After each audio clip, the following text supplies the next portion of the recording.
My name is Summer. I am a 43-year-old woman, and this happened 23 years ago. I was born and raised just north of New York City, but we always had a little tiny summer house near the Jersey Shore. So I learned how to body surf and became one of the first female ocean lifeguard on the Jersey Shore. So all my friends were guys. Although I was dating a guy named Derek at the time, on the day before Christmas Eve of 1999, my mother didn't want me in the house. We didn't know the term back then, but she was a narcissist. So was my older brother and my older sister. My father worked in New York City. He was never home, and when he was home, he drank. So I didn't have any family support, and she didn't want me in the house on Christmas Eve day. So she said, just get out and come back at 5 o'clock for church. So I had nowhere to go. I knew my boyfriend, Derek,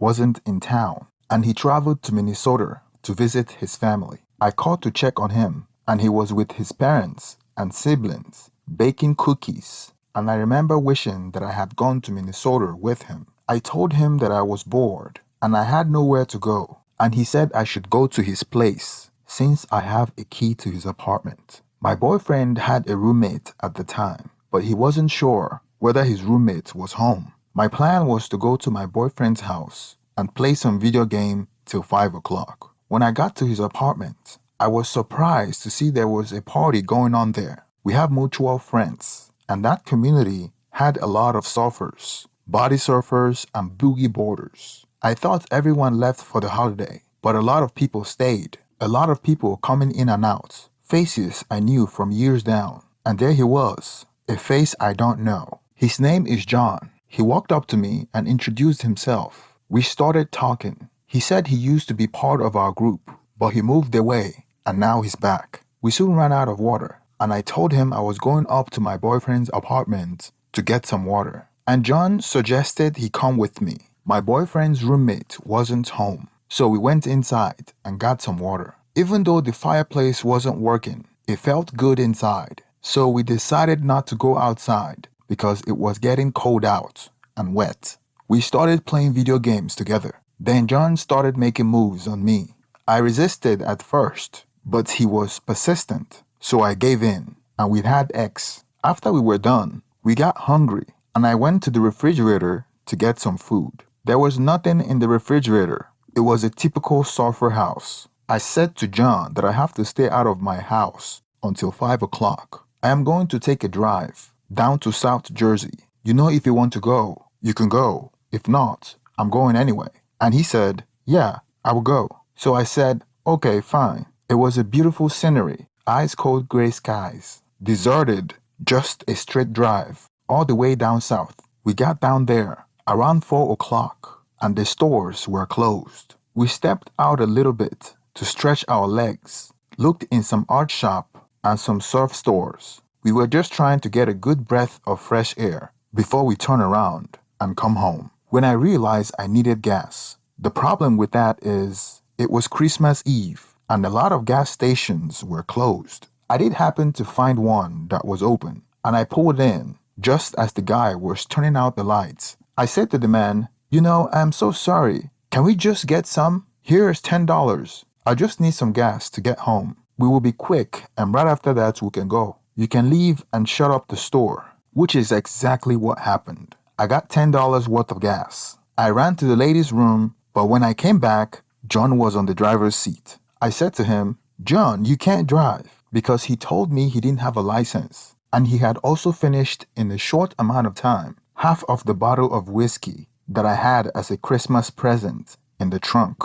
I looked at a payphone and wanted to call home. I didn't want to get in the car with him, and my instincts were nobody is going to come and get me. You know, they're not going to drive all this way.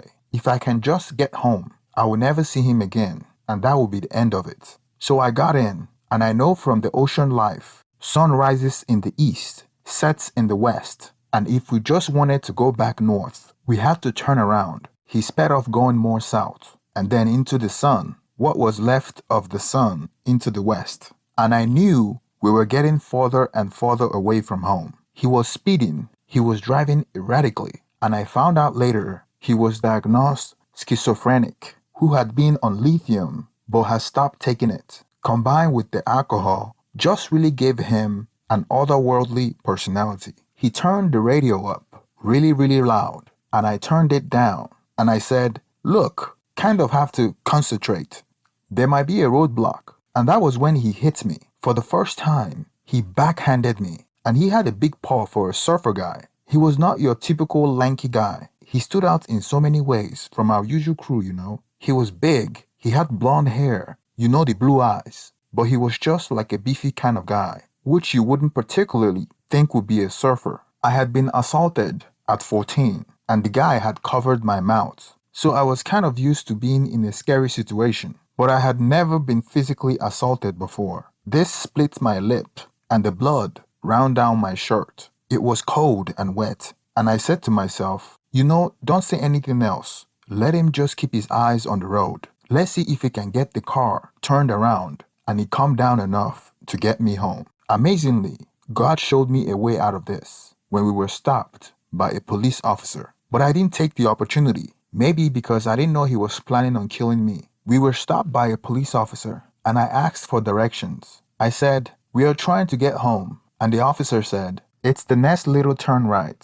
That will get you back on the pathway." So I said, "Thank you so much." I didn't say anything. He didn't say anything about my lips or the fact that John had been drinking. Again, I just wanted to get the night over with. But again, as soon as the cop pulled away, he went further south and into the woods. We took a right turn into a cul-de-sac, and I didn't realize that he was looking for a place to kill me. We pulled into the cul-de-sac, and the first miracle happened. There was all these surfer guys doing construction. They don't do construction during the summer, and we didn't know there was a construction crew in this remote area working on a house on Christmas Eve. All the surfers do construction when there were no waves, so I knew what the crew was doing.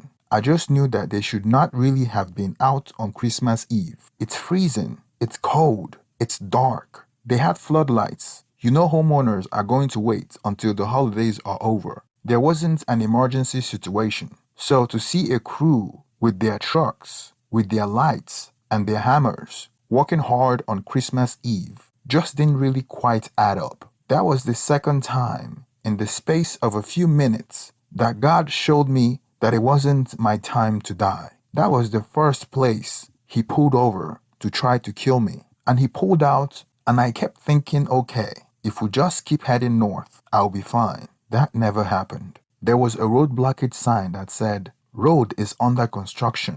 Do not go any further." There is a sawhorse. He went around it, and he drove as fast as he could. And he stopped, wrapped short on the side of the road. I had had a dream 2 nights prior, and the message was lock the door.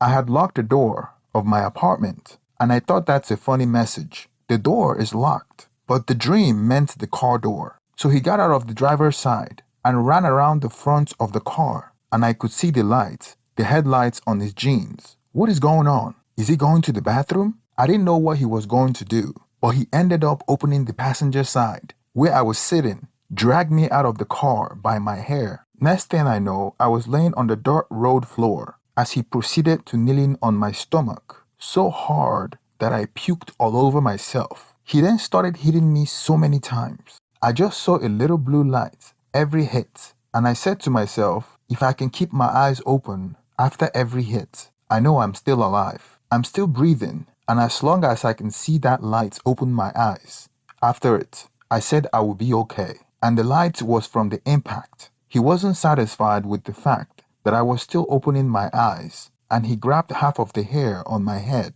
and twisted my trachea. I heard it cracked. I heard it turn on itself, and he said, "I'm going to kill you and throw you in the ravine." I was using a little bit of psychology. I said, no, whatever you want, whatever I can do to help you get home, go ahead if you want to take the car. It didn't matter, and it was one of those blows that I came out of my body, and I saw the scene across the road, and I was perfectly at peace. I was undisturbed. I was like watching what was happening. I saw my body on the side of the road. He was standing over it, and I had had a red coat on him. My arms was at a funny angle, and my face was turned away from the road, and I was dead. I remember thinking I was okay where I was, and I just felt, I guess I was at peace in a very strange way. But my thoughts before that had been, I am never going to see my mother again. Nobody is going to find my body. When I was going out of my body, it was truly not me. I realized that truly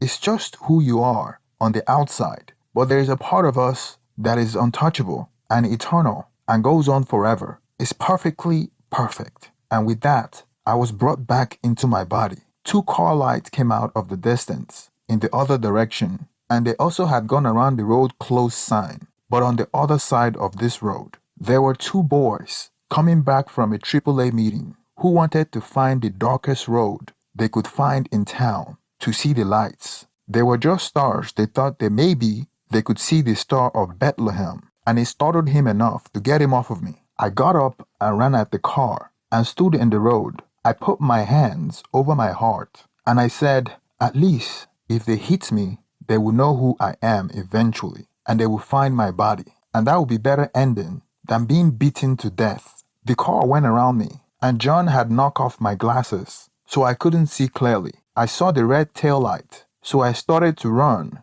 and then I could hear John running after me as I was running after the car. Eventually, they pulled over and I slammed at the car window. I said, "You let me in, you let me in." And the passenger did. And I jumped on his lap and they closed the door. And I thought, oh my God, now I'm in more trouble because now there's two guys here. They had leather jackets, piercings. There were metal gadgets in the car. I was scared and they were just as shocked as I was. And I said to myself, as soon as I get a chance, I'm going to open up the car door again and I'm going to jump out. Just as I was about to do that, I saw a cross hanging on the rearview mirror and it seemed to be lighting up in the dark, which in a strange way made me feel like I was safe with them. I looked to see if John was still running after me, but he had started the car and driving towards the opposite direction. I watched as he drove off and I could see the faint taillight of my car. The strangers were concerned about my physical condition.